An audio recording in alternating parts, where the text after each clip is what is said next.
Mesdames, Messieurs, bienvenue à l'aéroport Roissy-Charles de Gaulle. Il est 14h30 heure locale et la température extérieure est de 22 degrés. Nous vous invitons à lancer l'application Paris Expo 2025 pour vous plonger dès maintenant dans l'expérience de l'exposition universelle de Paris. Pour les passagers munis d'un pass électronique pour l'expo universelle, nous vous invitons à vous rendre directement en hall 3 pour les navettes de drone. Merci d'avoir voyagé avec nous. Nous vous souhaitons un inoubliable séjour en France. Bienvenue en 2025. Vous êtes arrivé à Paris et l'exposition universelle vous ouvre ses portes. L'Expo Paris 2025 n'est pas une expo comme les autres, et ce pour 3 raisons. Elle n'accueillera pas des visiteurs, mais des participants. Ce n'est pas seulement une exposition, mais avant tout une expérience. Enfin, elle n'est pas organisée en site, mais en réseau.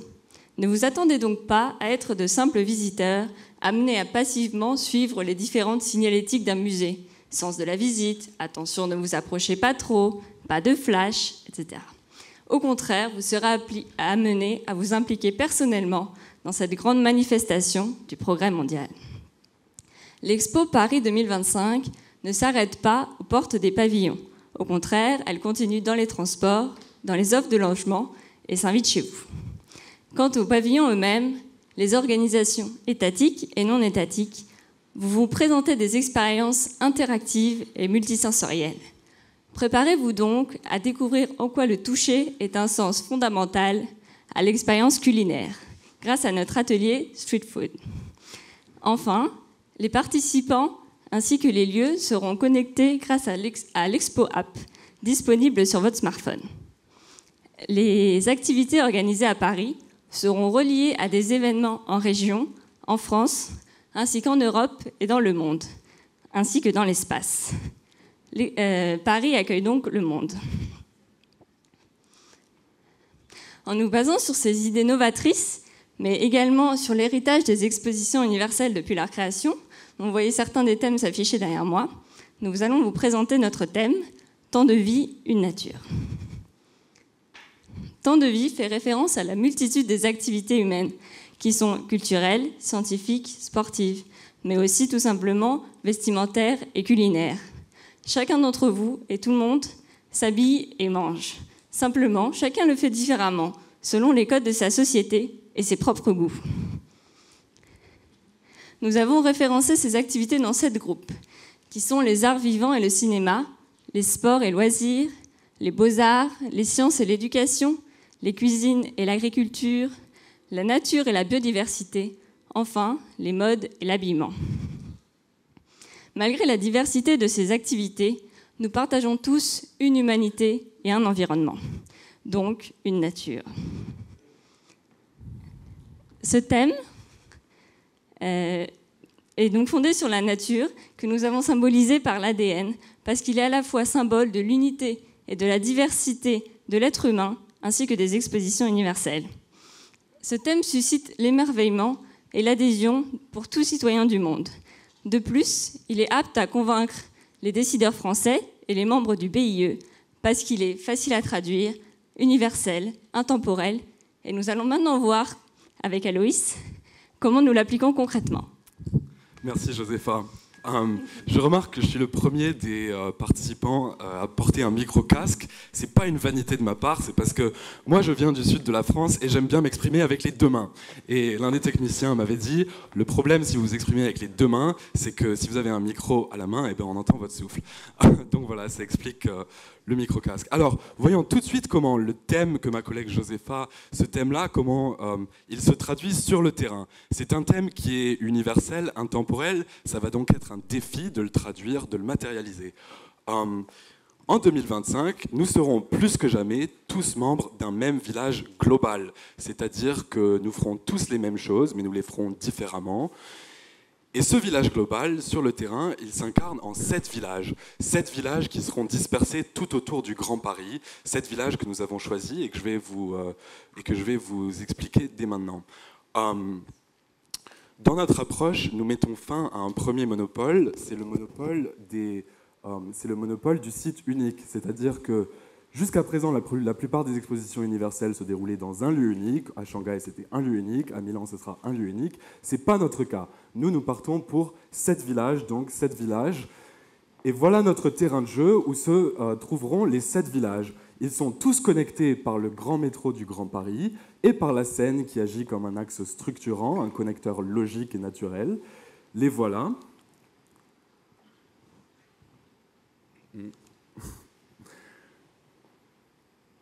Donc en commençant par Saint-Denis. À Saint-Denis, nous installerons le village des arts vivants et du cinéma. Comme mes collègues de la présentation précédente l'ont expliqué, il y a là-bas la Cité du cinéma, puis de nombreux plateaux télévisés des grandes chaînes françaises. C'est donc une évidence d'installer un village des arts vivants et du cinéma là-bas. Un petit peu plus au sud, l'île de Puteaux sera consacrée à tout ce qui concerne les sports et les loisirs. Il y a énormément de places, des installations sportives nombreuses, le bois de Boulogne à proximité. Là encore, c'est un choix rationnel. Un peu plus au sud, Versailles. Versailles, c'est un site incontournable dans la région parisienne. Les touristes étrangers, quand ils viennent à Paris, ils consacrent en général une journée à Versailles. Nous avons donc décidé d'installer là-bas le village des beaux-arts et de l'artisanat. Un peu plus au sud, une autre évidence, c'est le plateau de Saclay, dont je vais vous parler plus en détail dans quelques minutes. Le plateau de Saclay sera consacré aux sciences et à l'éducation. Rungis, c'est le plus grand marché alimentaire mondial. Donc nous installerons là-bas les pavillons cuisine et agriculture. Au bois de Vincennes, on trouvera tout ce qui concerne la nature et la biodiversité. Et enfin, au nord-est de Paris, Europa City, qui est en train de devenir l'un des plus grands centres commerciaux de France, accueillera les pavillons dédiés à la mode et à l'habillement. Un 8e point que je n'ai pas mentionné encore, c'est les sites historiques. Parce que dans notre projet, nous avons donc 7 villages autour de Paris, qui sont les 7 sites de l'exposition universelle, mais nous avons aussi un 8e lieu, et ce 8e lieu, c'est le centre-ville.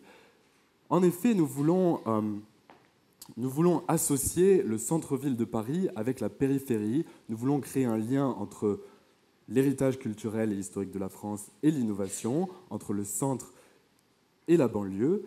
Et c'est pourquoi, au centre de Paris, nous avons choisi 7 monuments qui proposeront un avant-goût de ce qui se déroulera à l'extérieur de la capitale.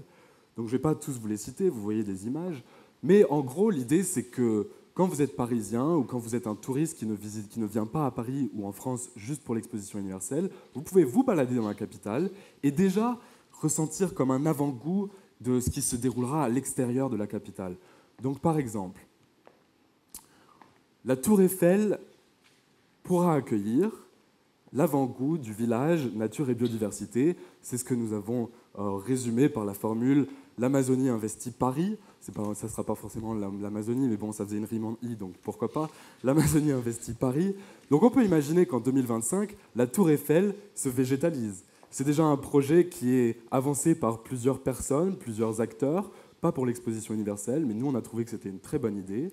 Et donc, vous pourriez avoir en 2025 une Tour Eiffel végétale pour 6 mois. Et ça, ça revient à une des idées centrales et initiales d'Expo France, une des idées qui nous a beaucoup plu. C'est l'idée de permettre aux nations participantes de s'approprier le patrimoine historique de la France, c'est-à-dire d'investir physiquement les monuments historiques. Donc là, on a par exemple, un des groupes précédents avait dit la Chine investit la Tour Eiffel, nous on a dit l'Amazonie, bon, pourquoi pas. Mais ça permettra effectivement de renouveler le patrimoine historique, de le faire se redécouvrir. Ce ne sera pas un investissement durable, ce sera plutôt éphémère, temporaire. Donc par exemple là, des végétaux, mais on peut aussi penser à des hologrammes, la réalité virtuelle, etc. etc. Mais donc vous avez fini de vous balader dans Paris, vous décidez, parce que vous êtes convaincu, d'aller visiter l'un des villages de l'Expo universelle. Alors par exemple, Saclay. Le village de Saclay, c'est celui des sciences et de l'éducation. C'est un des sites clés du Grand Paris. Il est connecté au grand métro du Grand Paris. Ça va devenir, c'est l'intention des acteurs politiques français d'en faire la Silicon Valley à l'européenne, c'est-à-dire 3 milliards d'euros d'investissement public dans le futur proche et encore plus d'investissement privé. C'est un centre de recherche qui existe depuis les années 60, mais qui va être amené à exploser avec des grandes universités, des grands centres de recherche privés et des grands centres de recherche publics. Il y a aussi 50 km² de terrain disponible, donc suffisamment de place pour accueillir toutes sortes de pavillons. Donc voilà, le village des sciences et de l'éducation à Saclay, c'est un choix rationnel, c'est un choix évident. Donc vous pouvez imaginer que par exemple là-bas, vous aurez toute une ribambelle de pavillons nationaux, donc les pays exposent leurs innovations, tout ce qu'ils font en matière de recherche et de sciences précisément, mais vous pouvez aussi avoir des pavillons non nationaux, parce qu'en 2025, les États n'auront plus le monopole de ce qui se fait au niveau mondial, c'est-à-dire que dans le domaine de la recherche précisément par exemple, il faudra penser aux universités, il faudra penser aux entreprises privées qui font de la recherche et du développement, et tous ces acteurs-là devront avoir eux aussi leur pavillon. Donc on peut imaginer un pavillon pour Harvard, on peut imaginer un pavillon pour Bouygues par exemple, on peut imaginer toutes sortes de pavillons qui se regroupent autour d'un même thème. Vous avez fini votre journée à Saclay, vous êtes épuisé, et il faut que vous rentriez au centre de Paris ou dans un hôtel qui vous loge. C'est là l'un des défis majeurs de notre projet. On a 7 sites en périphérie et on a autant de monuments à l'intérieur de Paris. La question qui se pose, c'est donc celle des transports. C'est un point névralgique dans notre projet. Comment aller d'un village à un autre? Comment circuler dans l'exposition? Eh bien, l'approche que nous avons choisie, c'est de faire des transports une expérience à part entière. Une expérience qui aura 4 aspects. D'abord, ce sera une expérience écologique. Ça, c'est une évidence. En 2025, on ne peut pas imaginer des transports qui soient polluants ou quoi que ce soit. Dans notre projet, la Seine agit comme un connecteur logique entre 4 villages et plusieurs monuments. Donc sur la Seine, on peut imaginer par exemple des bateaux, des navettes fluviales qui fonctionnent à l'énergie photovoltaïque. Deuxièmement, ce sera une expérience intégrée, et ça c'est important. Là, je vous ai mis une photo du RERC qui va à Versailles. Si vous êtes allé à Versailles récemment, vous aurez peut-être remarqué que le RERC a été entièrement redécoré dans un goût purement versaillais. Donc par exemple là, vous avez des fresques au plafond de Lebrun. Donc en gros, l'idée c'est que quand vous rendez à Versailles, vous n'êtes pas juste dans les transports. Vous vivez véritablement ce que vous allez découvrir une fois arrivé à destination. Et c'est un peu de cette façon-là qu'il faut penser pour 2025. On ne peut pas juste aller d'un point A à un point B. Il faut véritablement vivre quelque chose quand on est dans les transports. Troisièmement, et ça c'est lié au point que je viens de développer, ce sera une expérience sociale. Vous savez, on dit que le moment quand on est dans les transports, c'est le moment où on est en contact avec le plus d'individus dans la journée. Et pourtant, paradoxalement, c'est un moment très anonyme, très individualiste. On n'a pas vraiment envie d'être en contact à ce moment-là.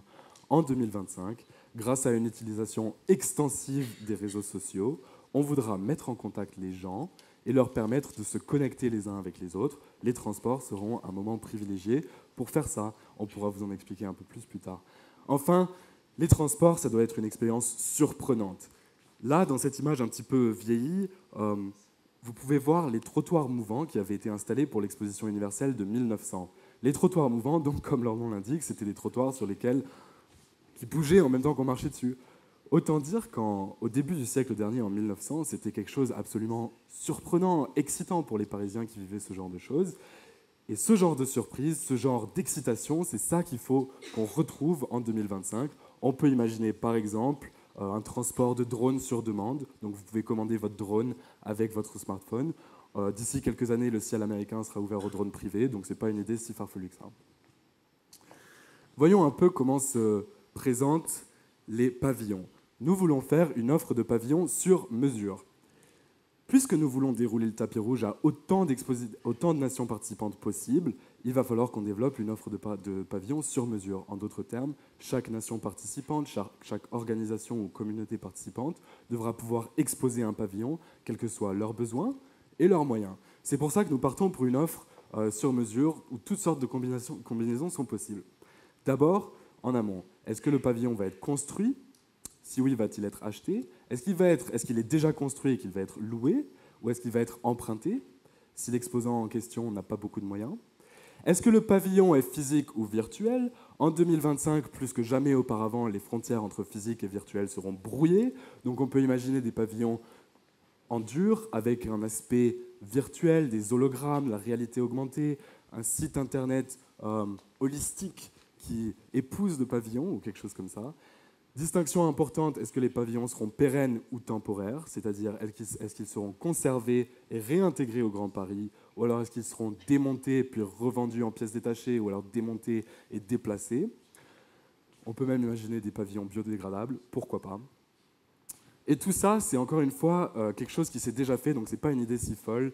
Par exemple, l'exposition de Lisbonne en 98 est un exemple très parlant de cette approche.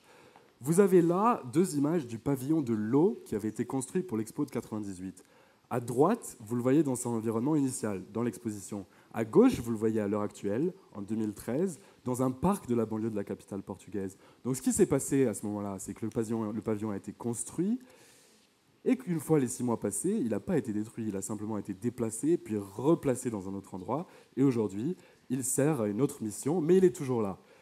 En gros, l'approche que nous choisissons pour les pavillons, c'est un peu rien ne se crée, rien ne se perd, tout se transforme, si vous voulez. Mais on veut quand même créer quelque chose.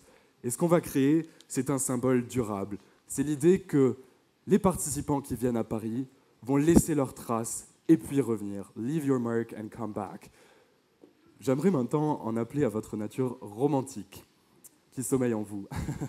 Vous avez à droite une photo du Pont des Arts. Le Pont des Arts, c'est l'endroit de Paris où les amoureux qui viennent visiter la ville lumière laissent leur cadenas. Un cadenas, symbole de leur amour, de la durabilité de leur union, etc. Donc ils le laissent avec leur nom et ils peuvent y revenir des années ou des décennies plus tard, constater que leur amour est toujours aussi fort que leur cadenas, ou alors pas, ça dépend. Donc en gros, l'idée c'est que les gens viennent, laissent une partie d'eux-mêmes et puis peuvent revenir plus tard et constater que cette partie d'eux-mêmes est toujours là. Dans les faits, c'est un peu différent parce qu'il y a tellement de cadenas que la mairie de Paris est obligée de les virer régulièrement. Mais bon, c'est un peu l'idée. Nous, ce qu'on veut faire, c'est adapter cette approche à un autre monument. Et ce monument, ce serait la Petite Ceinture dans Paris. Et imaginez par exemple qu'on offre la possibilité à chaque participant, à chaque individu participant, d'imprimer une brique en 3D avec un bas-relief qui serait un symbole de leur passage à Paris. Et chaque brique, donc personnalisée, pourra aller sur les parois de la Petite Ceinture et ainsi créer un symbole de l'exposition, un symbole à la fois humaniste et universel. Parce que le symbole qu'on veut créer pour l'exposition de 2025, on ne veut pas refaire une nouvelle tour Eiffel, on ne veut pas faire une tour de Babel, on veut faire quelque chose qui soit participatif, universel, qui mette l'individu en valeur, donc quelque chose d'humaniste. Et donc c'est pour ça qu'on pense par exemple à une petite ceinture avec la marque du passage des millions et des millions de participants. Donc voilà, c'est ça un peu pour l'idée. Je vais laisser ma collègue Charlotte vous expliquer comment maintenant on va convaincre les 167 pays du BIE de défendre notre idée. Et merci beaucoup. Merci Aloïs. Oui, vous l'avez compris, Paris Expo 2025, ce n'est pas une expo comme les autres. C'est une expérience conçue par tous ceux qui y participent, par les individus, par les pays et par les entreprises qui s'investissent dans sa création. Alors comment traduire cette expérience en réalité? Comment faire de Paris Expo 2025 un véritable Paris gagnant pour tous?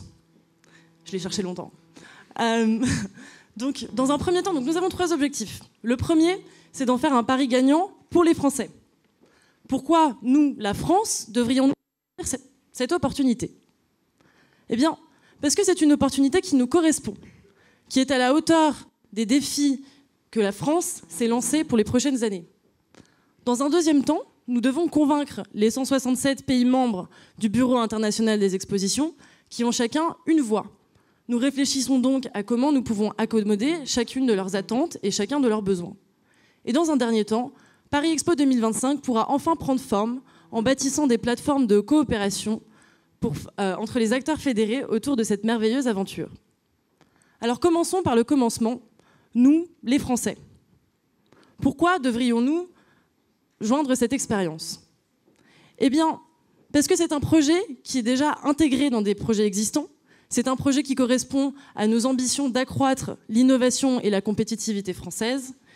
Et donc, comme nous l'avons vu, c'est un projet qui s'imbrique complètement, dans cet esprit-là, dans le projet du Grand Paris.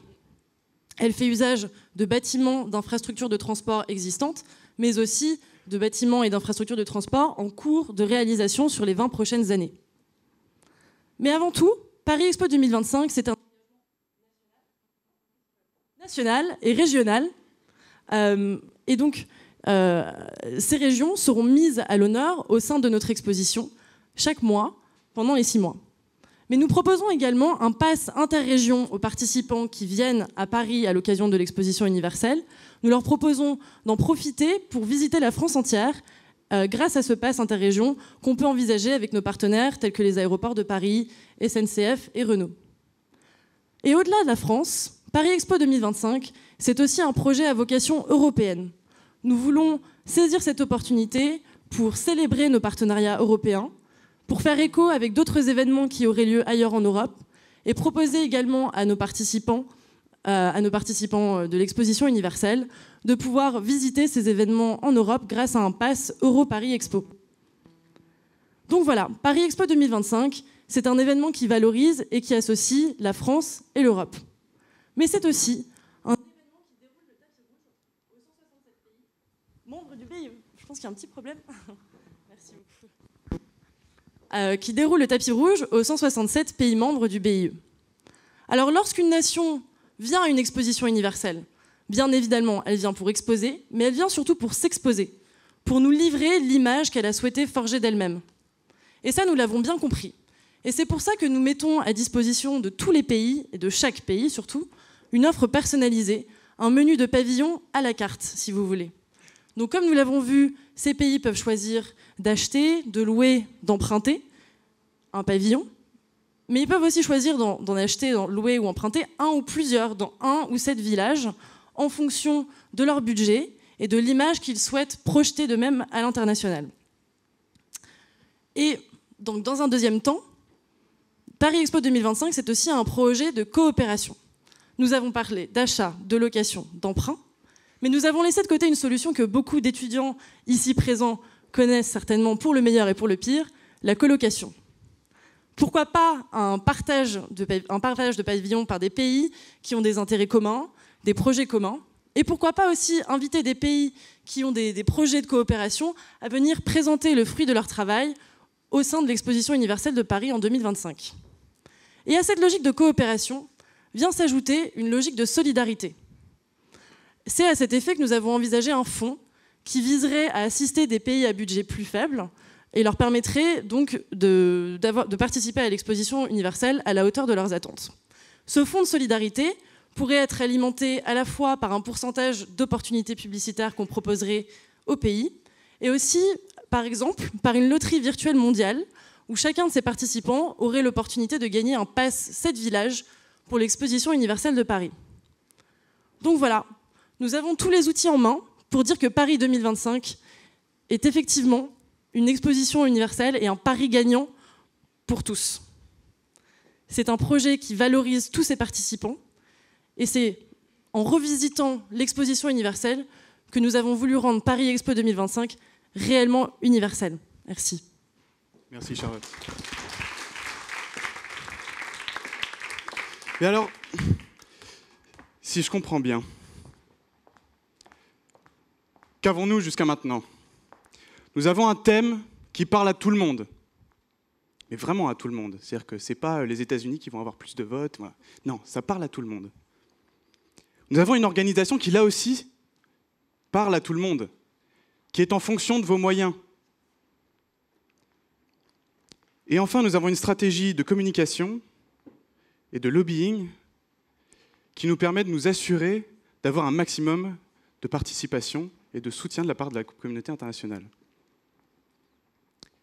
Voilà le livrable, si vous voulez, pour parler vulgairement, le produit. Maintenant, il faut le vendre, parce qu'on a besoin d'un public, on a besoin de gens qui viennent à l'exposition. Alors, comment est-ce qu'on communique sur notre projet? Nous avons proposé 2 campagnes parallèles, la principale qui est la campagne Paris Expo et une deuxième sur la France elle-même. Elle s'articule autour de 2 échéances, la sélection du BIE en 2018 et l'exposition elle-même en 2025. Elle se structure en 4 phases, 2017, 2021, 2024 et 2025. Chaque phase a son propre objectif, son propre target, son propre public.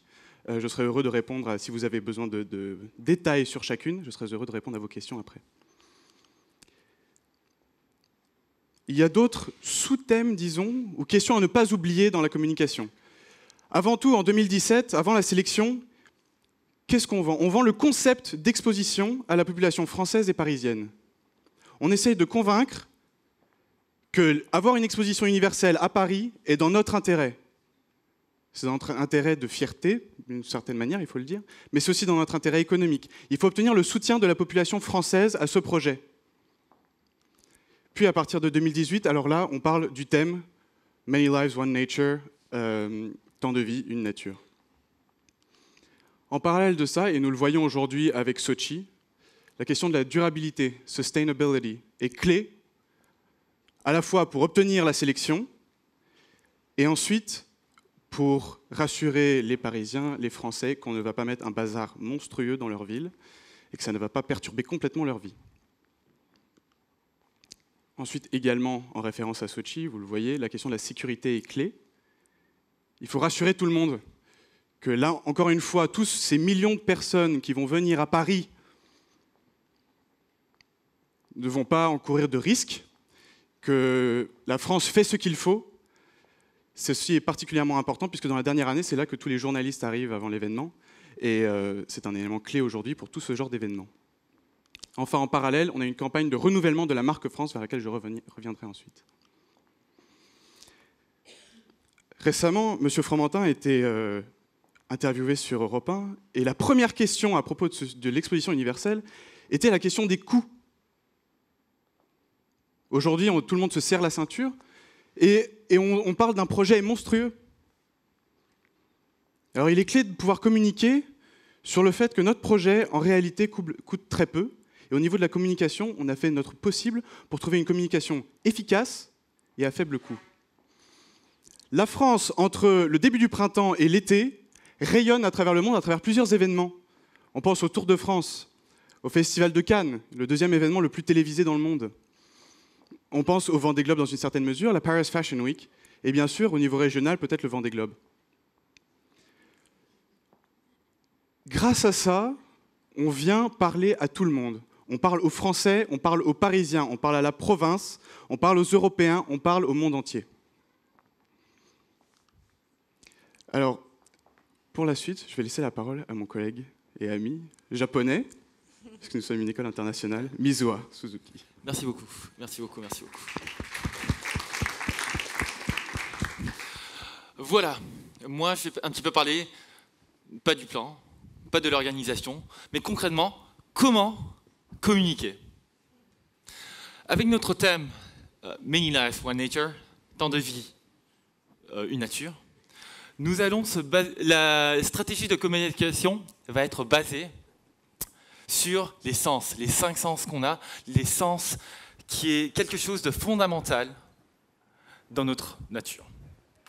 Et bien sûr, nous savons bien que l'exposition universelle a un côté très innovatif et aussi très technologique, mais nous nous sommes dit qu'il serait vraiment important de revoir, de revenir aux sources et de voir si les sens pourraient nous apporter quelque chose pour communiquer avec les gens.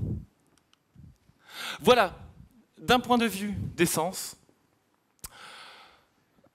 de la communication, nous avons 2 sens qui sont essentiels, qui sont 1, la vue, et 2, l'ouïe. Ce qui veut dire qu'il faut qu'on investisse beaucoup sur les médias audiovisuels. Par exemple, pour la vue, nous pouvons créer des films, des clips holographiques ou des films en 3 dimensions sur l'exposition universelle et peut-être, dans le futur, créer des applications sur l'exposition universelle pour Google Glasses qui va potentiellement remplacer les smartphones d'aujourd'hui.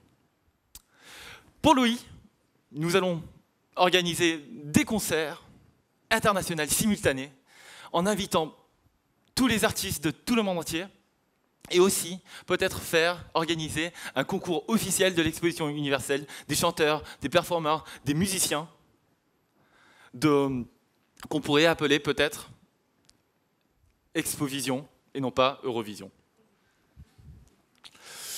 Et bien sûr, il est très important d'utiliser les social media comme Facebook, Twitter, YouTube, bien sûr, pour essayer de faire comprendre aux gens, aux participants, qu'est-ce qui se passe à Paris et qu'est-ce qui va se passer à Paris pendant l'exposition universelle.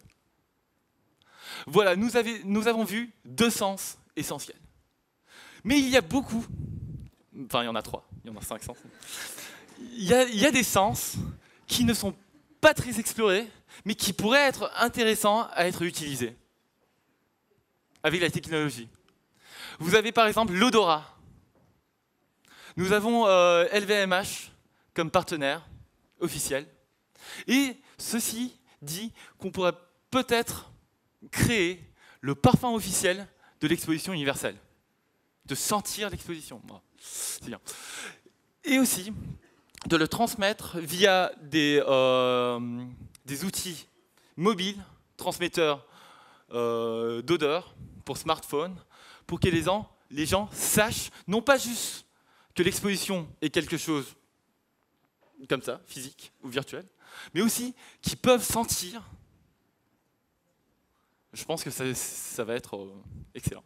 Bon, pour le toucher, avec le développement des 3D printing, c'est-à-dire des imprimantes de 3 dimensions, tout le monde, les participants pourront imprimer les logos, les pavillons, ou peut-être la ville de Paris en entier, pour toucher, pour avoir l'exposition universelle chez eux.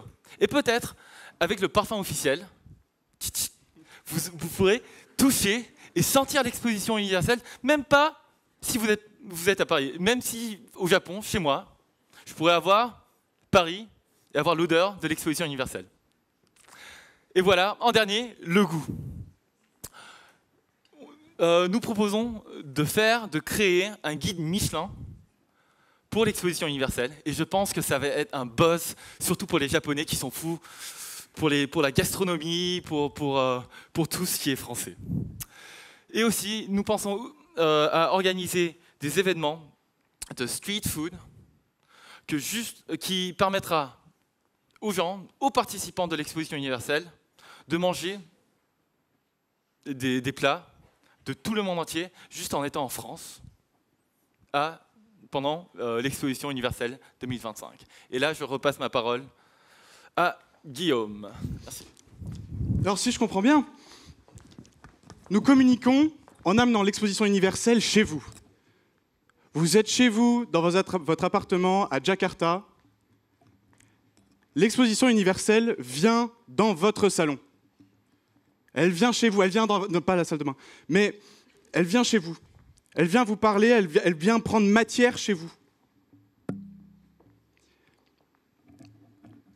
La question derrière tout ça, c'est quel genre de public est-ce qu'on veut attirer à l'exposition universelle? La France a un atout, c'est clair, c'est son patrimoine, ça marche, c'est un business sûr, c'est génial. Mais est-ce que le public qui vient pour le patrimoine est le même public qui vient et qui paye un voyage pour aller à une exposition universelle? Ce n'est peut-être pas suffisant. Qu'est-ce que la marque France? La marque France, c'est l'image qu'a la France dans l'imaginaire collectif international. Et l'étude la plus sérieuse sur ce sujet-là a trouvé qu'en 2007, la France était numéro 3 dans le monde en termes de marque d'image. En 2013, la France est numéro 13. Et si la France n'était pas aussi forte dans le domaine du patrimoine et de la culture et des arts, elle serait bien plus bas.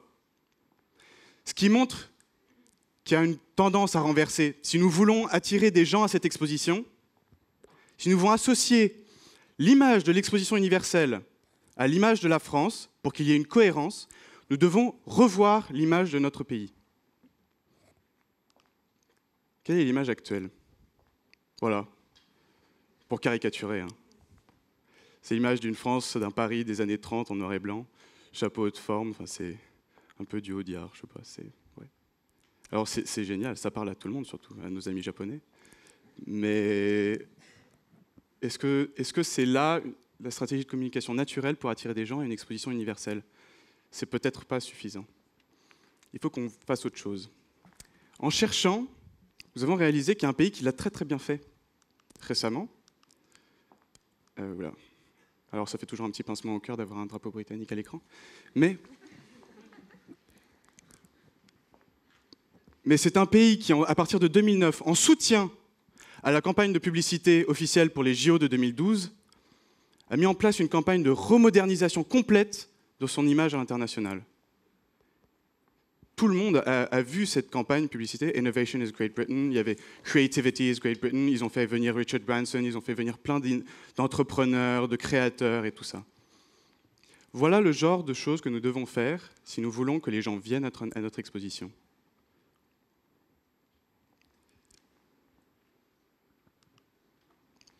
Alors, pour finir, quelle serait cette image pour la France ? Je crois que cette image, vous l'avez ici devant vous, dans la salle, c'est avant tout la jeunesse.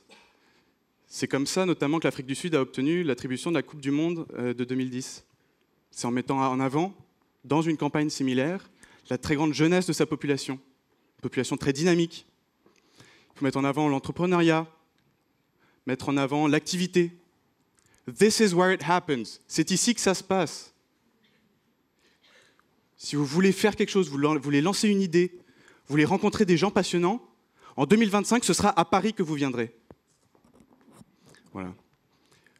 Pour conclure, nous avons essayé de vous montrer comment, grâce à cette exposition universelle, nous allions réinventer le concept d'universalité qui a besoin d'être un petit peu dépoussiéré aujourd'hui.